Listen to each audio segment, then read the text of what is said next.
walking, I was able to find from a local company this really great durable leash. It's actually made from a recycled climbing rope from a local climbing gym. So this is super sturdy and has lasted really well. He actually chewed through this as a puppy and still going strong.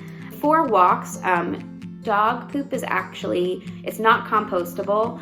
Sometimes there's diseases or parasites that can get into the soil, which you don't want. So you always do want to be picking up your dog waste when you're walking it. So what I do is if I'm just walking him on my street or somewhere close, I'll just bring toilet paper and I will bring the dog poop back that I can flush. You can do that with dog poop. You unfortunately can't flush cat poop, but dog poop you can. And so that's what I'll do if I'm just walking around my area. But if I'm not able to have access to a toilet or bring the poop home with me because of whatever reason, like if I'm out hiking, I have these compostable poop bags. Unfortunately, again, you can't compost this with the poop in it. I do need to throw it away because I don't have access to a big yard that I can bury it in that will not affect my garden.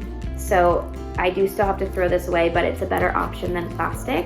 And you know, it's just all about doing what you can.